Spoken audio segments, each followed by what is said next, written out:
Hello বন্ধুরা, Shweta village food cooking চ্যানেলে আপনাদের সবাইকে আবারও স্বাগত জানাচ্ছি। আশা করছি আপনারা সবাই বেশ ভালোই আছেন। তো বন্ধুরা, আজকে আমি একটা বাসি রুটি দিয়ে একটা রেসিপি শেয়ার করব, যেটা খুবই ঝটপট হয়ে যাবে। আর বাসি রুটি যদি একটু বেশি হয়ে যায়, সেটা কিন্তু ফেলে দেওয়ার দরকার নেই বা নষ্ট করবার দরকার নেই। আর যারা ধরুন রুটি খেতে পছন্দ করে না, তাদেরকে এই রেসিপিটা ঝটপট বানিয়ে দেবেন, তারা কিন্তু খুবই পছন্দ করবে। তো চলুন বানিয়ে ফেলা যাক। তো আমি এখানে দুটো বেঁচে যাওয়া রুটি নিয়ে নিয়েছিলাম। তো রুটি দুটোকে এরকম ছোট্ট ছোট টুকরো করে আমি কেটে নিয়েছি। এবার রুটির টুকরোগুলোকে একটা বড় বাটির মধ্যে আমি নিয়ে নিয়েছি। আর এর মধ্যে আমি 1 কাপ পরিমাণে জল দিয়ে দিলাম। খুব বেশি জলের দেওয়ার দরকার নেই, রুটিগুলো সব ডুবে থাকবে এরকম জল দিলেই হবে। আর দিয়ে দিচ্ছি 1 বাটির একটু কম সুজি। সুজিটা যদি আপনাদের বাড়িতে না থাকে, তো আপনারা আটা কিংবা ময়দা কিন্তু মিক্স করে দিয়ে দিতে পারেন। এইভাবেও কিন্তু রেসিপিটা বানানো যাবে। আর এখন এইভাবে সুজিটাকে জলের মধ্যে ডুবিয়ে আমি রেখে দিচ্ছি। কিছুক্ষণের জন্য রেখে দেবো ঢাকনা দিয়ে। 10 মিনিট পর চলে এসেছি। বেশ কিছুক্ষণ পর আমি চলে এসেছি। সুজি এবং রুটিটাও কিন্তু ফুলেও উঠেছে আর ভিজেও গেছে খুব ভালোভাবে। এখন খুব ভালো করে চামচটা দিয়ে মিশিয়ে নেব।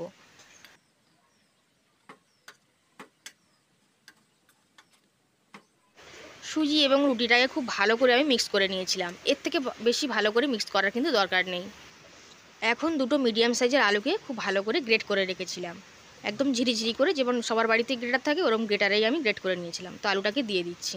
আর দিয়ে দিচ্ছি একটা মিডিয়াম সাইজের কুচনো পেঁয়াজকে, আর কিছু কুচনো কাঁচা লঙ্কাকে দিয়ে দিলাম।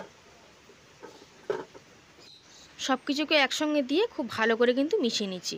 কোনো রকমের জলের ব্যবহার কিন্তু করা যাবে না। আর যদি একটু পাতলা বলে মনে হয়, সেখানে একটু সুজি বা আটা কিংবা ময়দা মিশিয়ে দিতে পারেন। এইভাবে চামচটা দিয়ে আস্তে আস্তে করে ভালো করে মিশিয়ে নিয়েছি। এরকমই ঘন হবে কিন্তু ব্যাটারটা। এখানে দিয়ে দিলাম স্বাদ মতন লবণ, সামান্য লঙ্কার গুঁড়ো দিয়ে ভালো করে মিশিয়ে নিচ্ছি আবারও।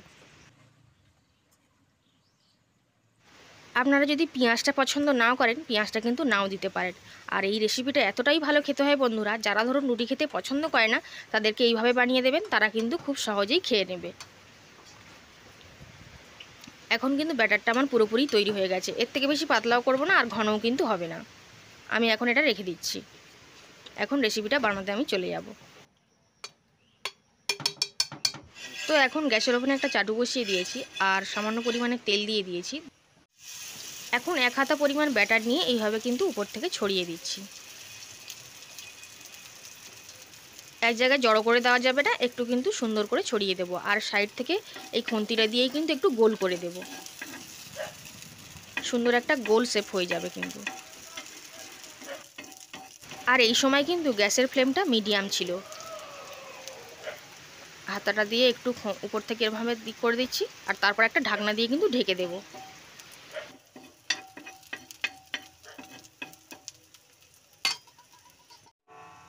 3 থেকে 4 মিনিটের মতন একটু হতে দিচ্ছি। তারপর দেখুন ঢাকনাটা খুলে নিয়েছি, আর খুন্তি দিয়ে এভাবে উল্টে দিচ্ছি। তেল দেওয়ার কিন্তু দরকার নেই, ওই একবার যা একটু তেল দেওয়া হয়েছিল এতেই কিন্তু হয়ে যাবে। দিয়ে আবার কিন্তু ঢাকনা দিয়ে দেবো। আবারও 2 থেকে 3 মিনিট পর আমি ঢাকনাটা খুলে নিয়েছিলাম। এভাবে উল্টে পাল্টে কিন্তু ভেজে নিতে হবে। খেতে কিন্তু ভীষণ সুন্দর হয়। একবার হলেও আপনারা বানিয়ে খেয়ে দেখতে পারেন। ঝটপট কিছু রেসিপি যদি বানাতে মন চায়, তখন কিন্তু এগুলো বানিয়ে নিতে পারেন। আর বাড়িতে যদি রুটি একটু বেশি হয়, তাহলে ফেলে দেওয়ার দরকার নেই, এইভাবে কিন্তু বানিয়ে নিতে পারবেন। ছোট থেকে বড় সবাই খুব পছন্দ করবে। তো এখন এটা আমার বানানো হয়ে গেছে, তো আমি তুলে নিচ্ছি। আর 1 হাতা ব্যাটারও কিন্তু এইভাবে দিয়ে দিয়েছি। দিয়ে ওই একই রকমভাবেই কিন্তু মেলে মেলে দিয়ে কিন্তু রেসিপিটা বানিয়ে নেব।